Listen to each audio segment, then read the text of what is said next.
Soy hija de cubanos de exilio. Mi padre fue prisionero político en Cuba desde muy joven. Mis padres dejaron absolutamente todo lo que tenían atrás. Vinieron con los pulúes que lo dejaron irse con, ¿no?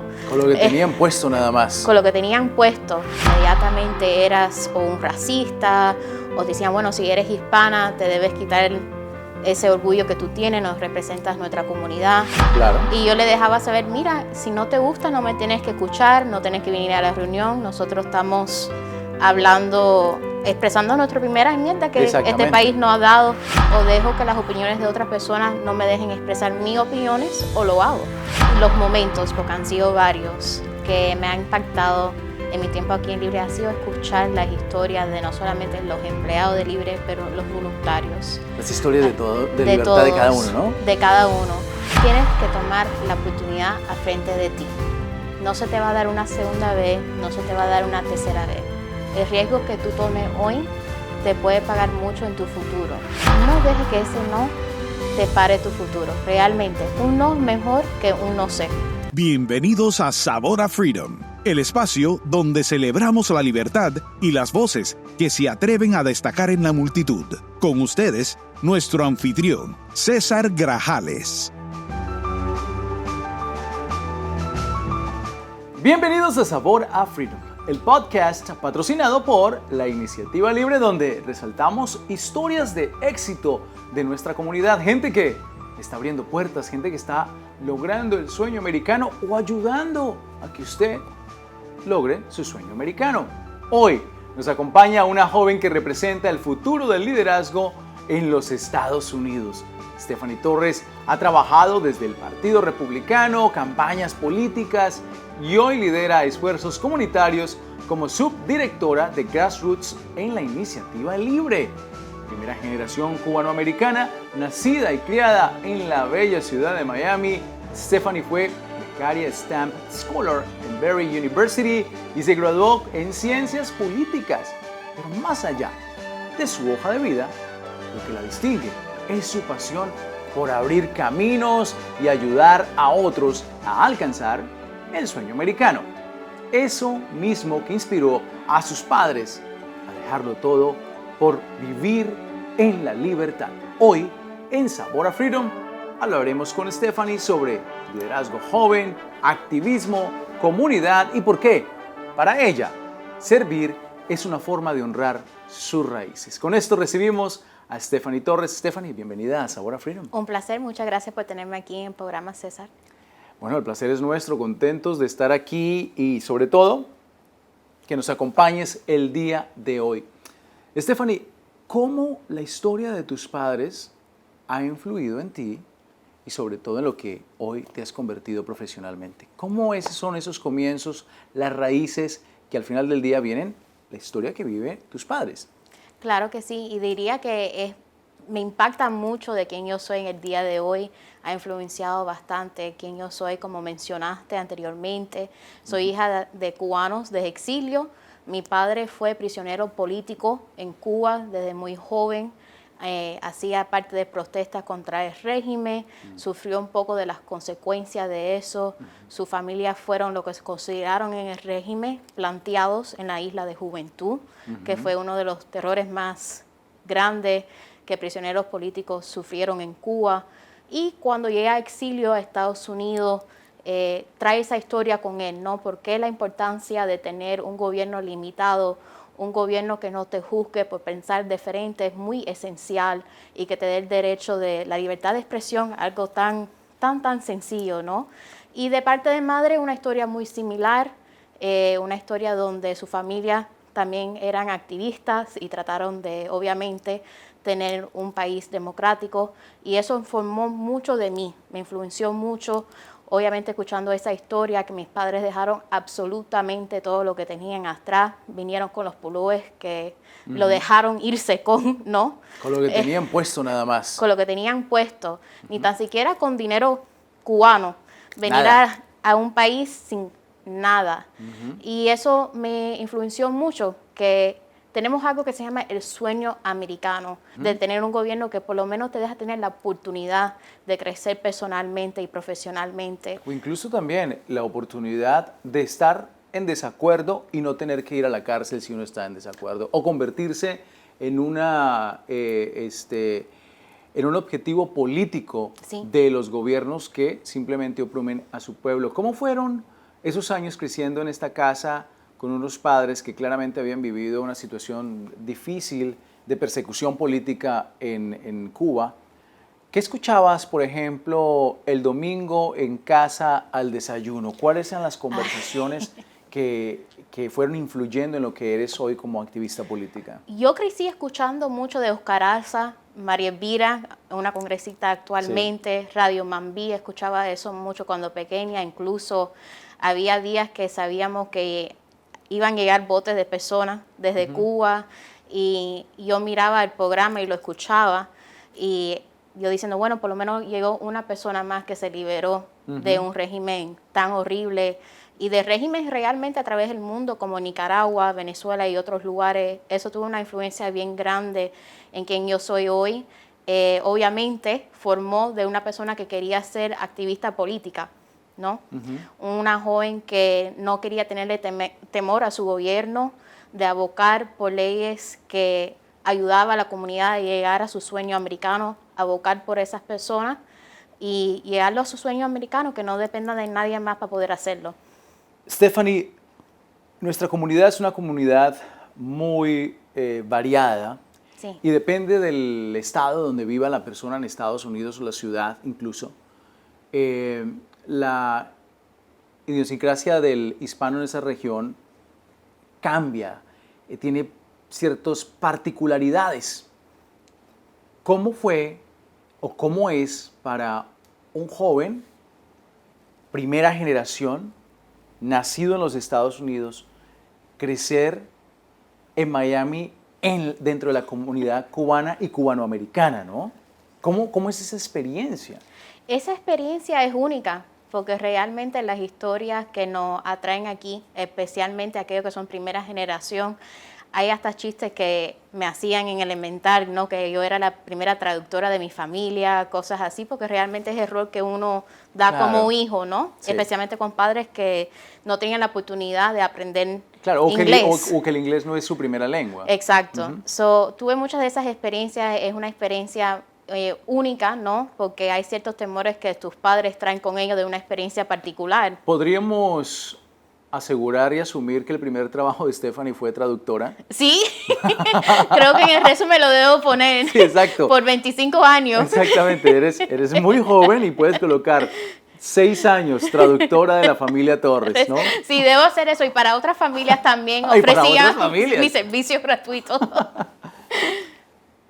¿Cómo llegas a decidir el camino profesional que tienes ahora? Porque fuiste a una universidad, pero no fuiste solamente a una universidad porque la elegiste para seguir tu carrera profesional en las ciencias políticas. Fuiste con una beca, y una beca importante. Cuéntanos un poco de eso.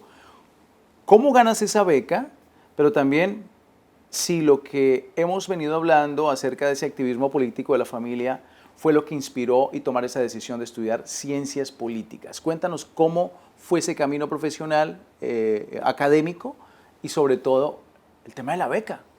Sí, era una junior en high school. Realmente vi que mis padres iban a asumir realmente una oportunidad económica bien grande afuera de sus posibilidades. Y yo dije, no quiero eso para mis padres, número uno, ni para mí misma, esa deuda. Ese peso financiero. Ese peso financiero que existe. Pero también dije, bueno, si yo tomo esa opción de tener una educación, es la responsabilidad mía de asumirla, nadie más la debe asumir. Pensé a buscar becas que cualifiqué para muchas que existen en Estados Unidos, pero muchas becas privadas cualifiqué. Y en particular esta beca de Stamps, tuve un año en proceso para poder obtenerla, gracias a Dios, de 500 aplicantes solamente de Barry University, que podían aplicar en base a las notas y activismo local que tenían y liderazgo. Solamente 5 de nosotros logramos hacerlo. Yo fui una de esos estudiantes. Te voy a detener ahí. y te voy a detener ahí porque estás diciendo algo valiosísimo. Y es que, sea lo que sea, si decides seguir el camino de la educación, por ejemplo, Claro. académico y ir a la universidad, hay gente que va a las escuelas de entrenamiento en labores, ¿no? Lo que se llama trade schools en inglés, y eso también está muy válido y es excelentísimo. Pero si decides seguir una carrera de 4 años en una titulación, lo que estás diciendo me parece, y contradíceme, por favor, si estoy equivocado, rompe con la narrativa de algunos políticos que consideran que en la parte de la educación universitaria, el Estado tiene que asumir el cargo fiscal o el costo para todo el mundo, sin ninguna meritocracia. Aquí estás hablando del mérito. ¿Viste una necesidad? ¿Viste que había una oportunidad? Que habían muchos aspirantes, pero trabajaste duro para ganarte ese espacio. Y me parece muy interesante que estamos hablando de esto por la importancia que tiene que ver de la mentalidad victimista, todo me lo merezco, o la mentalidad de la meritocracia, que es me merezco la oportunidad de tratar y de probar. No quiere decir que vaya a tener el resultado final que se quiere. Todos los resultados varían dependiendo de las capacidades y necesidades y no hay nada de malo con eso. En el caso tuyo, le apostaste, ganaste y entras a la universidad. ¿Cómo fueron esos años en la universidad de tu carrera? Porque ganaste una beca importantísima. Sí, era una competencia entre todos los becados, entre nosotros mismos. Realmente tenías que mantener un GPA bien alto. Un puntaje alto. Alto. Esencialmente un 3.5 para abajo, sin tus electivas. Ya no eras... Ya no calificabas. Ya no eres becado. Sí, claro. Pero realmente esta beca en particular me dio la oportunidad de crecer políticamente también, porque venía tachado con unos fondos que me dejaban ver qué quería hacer con mi profesión. Podía ir a conferencias, escuchar y conocer a políticos actuales ahora y conocer un poquito más de lo que iba a ser mi profesión para asegurarme que era algo que yo quería hacer también. Cuando empiezas a estudiar en Ciencias Políticas, ¿cuál fue tu primera experiencia con algún líder político? Tu primera pasantía, o lo que le llaman acá internship. ¿Cuál fue la primera que tuviste? Bueno, durante esos años, la primera que yo tuve fue la campaña del presidente actual, presidente Trump. En su primer término. En su segundo término. En su segundo término. El buscando para el segundo del 2020, trabajé esa campaña como empleada. Y ya lo que era muy interesante que esos tiempos de ser intern ya no eran para mí, gracias a Dios. Lo pude hacer durante high school, gracias a las personas que me dieron esa oportunidad. No, pero espérate un momento, tenemos que resaltar eso. O sea, las pasantías, Stephanie no esperó hasta la universidad. ¿No? Empezó a hacerlas desde el bachillerato, ¿no? High school sería el equivalente en inglés. Eso es iniciativa. Te felicito, Stephanie. Gracias. Me gusta la gente con ganas, con iniciativa, que no está esperando que leen las cosas, sino que van y la buscan. ¿Cómo fue esa experiencia en trabajar en una campaña presidencial tan joven? Fue muy impactante, para ser franca, número uno, porque estaba encargada de operaciones a través de Miami-Dade con mis colegas, pero era también un momento político que yo creo, en mi experiencia, que en ese momento no había visto. Las personas no querían tener la conversación sobre qué proyecto de leyes cada candidato ofrecía. Las personas estaban muy cerradas mentalmente a tener esa conversación. Inmediatamente eras o un racista, o te decían, bueno, si eres hispana, te debes quitar ese orgullo que tú tienes, nos representas nuestra comunidad. Estamos hablando del tema de la cancelación por pensar diferente a lo que diríamos, algunos quieren presentar que es la corriente filosófica o política de los hispanos, que no es cierta. Si estás en contra de lo que presentan y te presentas como una persona conservadora, ¿no? Sí. O de centro derecha, automáticamente te empiezan a cancelar en algunos medios, pero también en algunos círculos sociales y en algunos círculos políticos. Y creo que es lo que estás contando aquí, cómo eso empezó a generar esa narrativa acerca de ti, ¿no? Sí, y para mí fue más difícil incluso, porque mi primer año en universidad abrí el primer capítulo en muchos años de estudiantes conservadores en la universidad y muchos estudiantes se enteraron que estaba trabajando para la campaña también y, ¿cómo te voy a decir? Trataron de hacer como actos de repudio, de intimidación, de decirme, no puedes hablar en la universidad sobre estos temas porque me afectas a mí emocionalmente, aunque sea que estamos en lugares públicos para hablar. Pero si la universidad se va precisamente al debate intelectual, al choque de ideas. Debe. Entonces, si el choque de ideas es dentro de la misma corriente política en la que yo creo, está bien, pero si es desde el lado conservador, está mal, ¿no?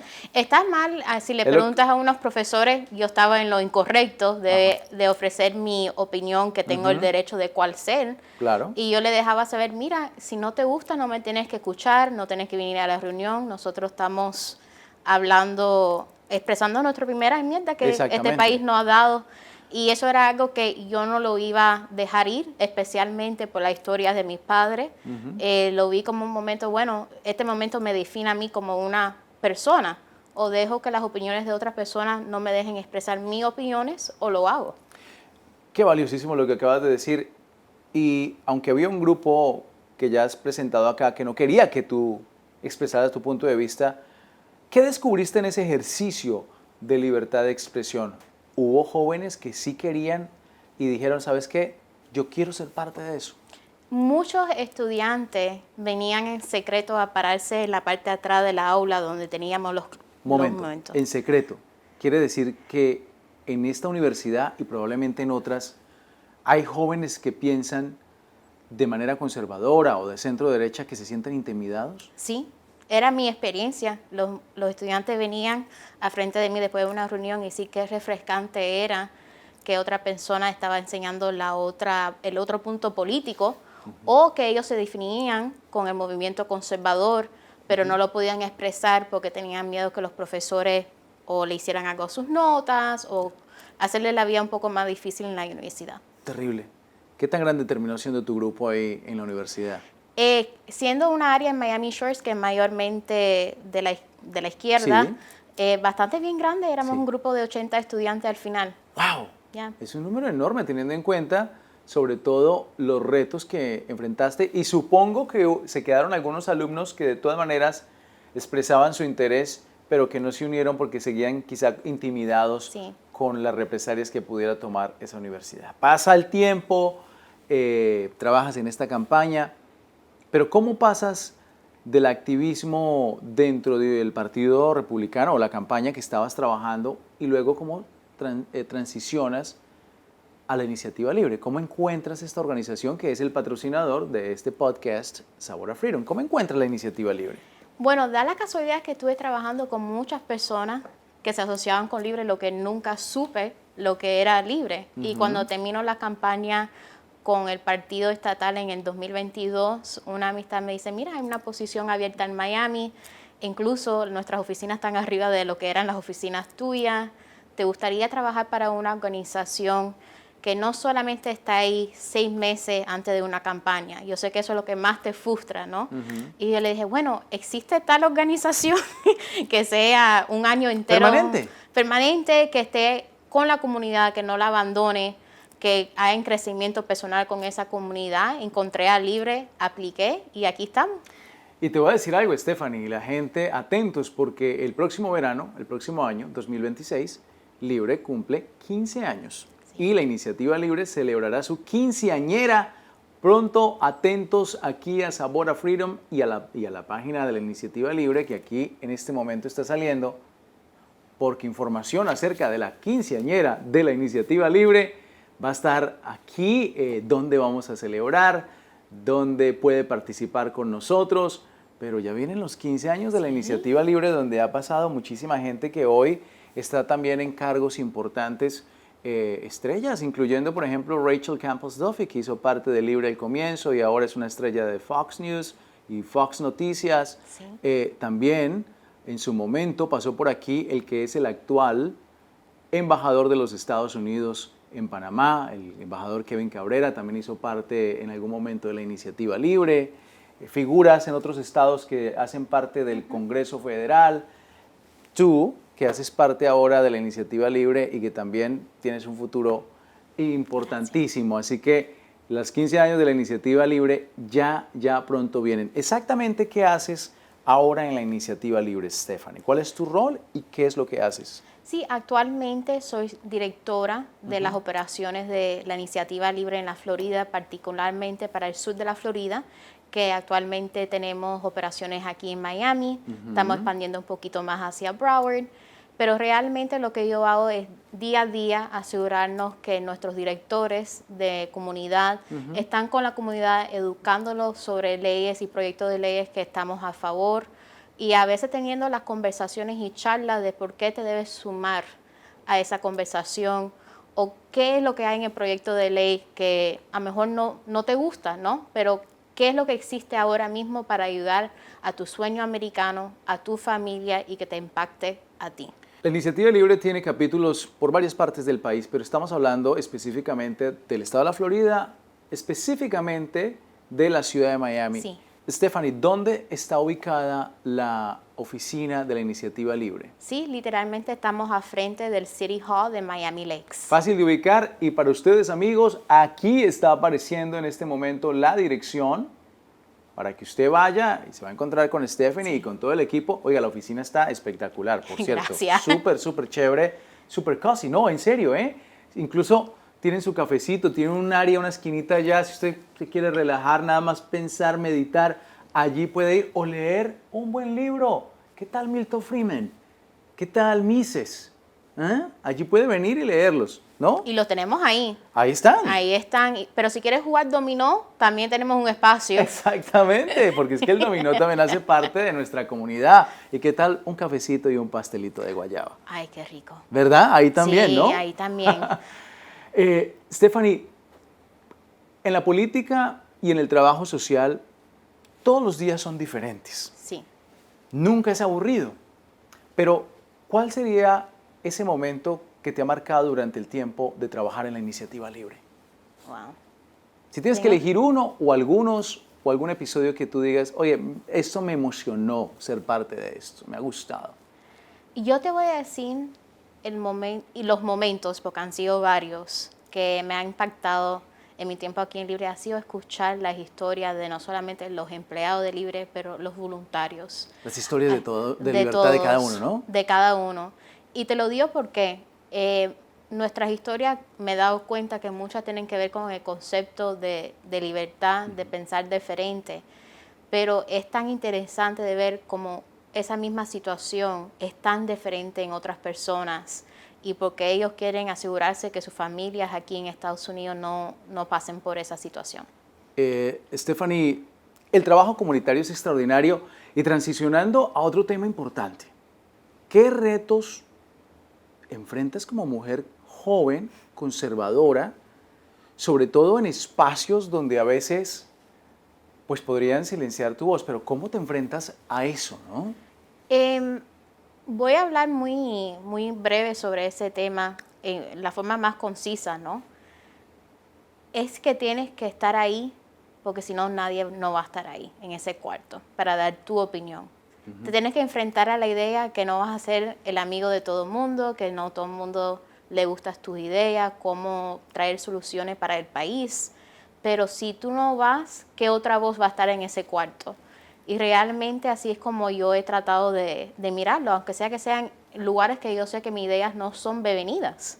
Está bien, esa persona tiene su derecho o ese programa tiene su derecho, pero es importante también hablarle a las personas que escuchan ese programa, por ejemplo.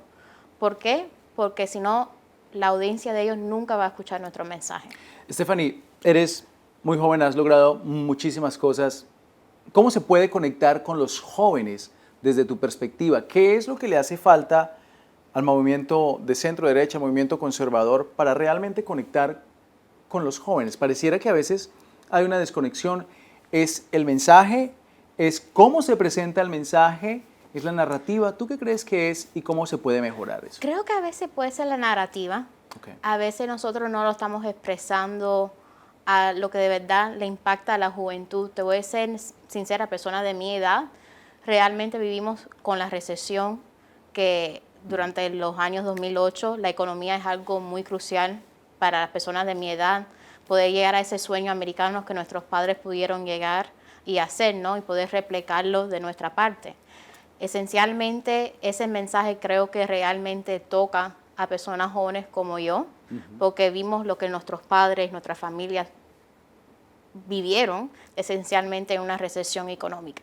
No, es que esta generación y los que han nacido desde el 2000, o sea, esta generación joven ha enfrentado varias crisis económica, social, en fin, una cantidad de crisis que ha puesto a prueba precisamente la resiliencia y sobre todo diferentes corrientes políticas que algunos presentan, como hablábamos al comienzo, el tema del victimismo o el tema de pasar la página y encontrar el camino a través del mérito. Stephanie, pues eres una gran profesional.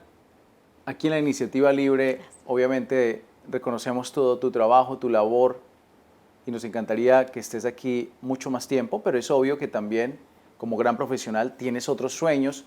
No sé si tu mayor sueño profesional, y si seguir en la Iniciativa Libre, fantástico, pero si hay algo más allá que en este momento, ¿qué deseos tienes profesionales con tantos caminos que tienes y oportunidades? El mundo de la política. Has hecho una pregunta que muchos me han hecho. Realmente... Y sí. Es porque ya he mencionado, ya mencioné hace un momento Rachel Campos Duffy, al embajador Cabrera y muchos otros más. No me sorprendería que en un futuro estés en otra, brillando en otro campo profesional. Primero que sea lo que Dios quiera, siempre he dicho de eso. Me encantaría todavía estar con la comunidad, servir en una capacidad donde pueda hacer un cambio verdadero que impacte a la comunidad. No que Libre no haga eso, lo hacemos, pero si se me da la oportunidad, me encantaría servir en otras capacidades. Extraordinario. ¿Qué mensaje le dejas a todas estas personas que nos ven el día de hoy, que a lo mejor tienen deseos, metas, que se sienten desanimados? ¿Qué mensaje les das a ellos? Y también a la audiencia joven que ve en ti un modelo y dice, caramba, oye, todo lo que ha logrado, ¿cómo se llega ahí? ¿Cómo se logran esas metas? ¿Y cómo la gente puede lograr su sueño, el sueño americano, cualquiera que sea? Creo que el mensaje es muy simple, realmente. Tienes que tomar la oportunidad a frente de ti. No se te va a dar una segunda vez, no se te va a dar una tercera vez. El riesgo que tú tomes hoy te puede pagar mucho en tu futuro, pero también tienes que saber que tú estás en control de ese sueño americano y solamente por tomar ese control, sí, es muy posible que mucho en tu carrera, especialmente siendo tan joven, que te digan no, la palabra no puedes tomar este rol, no es para ti, no, vamos a ir con otro candidato. No dejes que ese no te pare tu futuro, realmente, un no es mejor que un no sé. Correcto, intentarlo y no desanimarse. Stephanie, gracias por estar con nosotros aquí en Sabor a Freedom y gracias por inspirar a nuestra gente y compartir tu historia. No, gracias a ti y un placer estar contigo. Te deseamos lo mejor, un placer ser tu compañero aquí en la Iniciativa Libre. Gracias. Y a ustedes, amigos, gracias por sintonizar Sabor a Freedom, un podcast patrocinado por la Iniciativa Libre. No se les olvide que puede encontrar todo el material, no solamente este episodio, no solamente una cantidad de episodios que usted ya ha tenido el placer de disfrutar, los puede volver a ver, pero también una cantidad de recursos que tiene la Iniciativa Libre para usted en todos los aspectos. No se pierda esa oportunidad de avanzar su vida, su profesión, sus sueños, entrando aquí a la página web de la Iniciativa Libre. La próxima semana le traeremos otro episodio más de Sabor a Freedom con otra historia fascinante que no se puede perder. ¿Solo dónde? En Sabor a Freedom. Hasta pronto. Concluimos Sabor a Freedom. Sintonice cada semana a través de las redes sociales de la Iniciativa Libre. YouTube, Libre Initiative. Facebook, The Libre Initiative. Twitter X, @LibreInitiative. Instagram, @WeAreLibre. O visítenos en lainiciativalibre.org.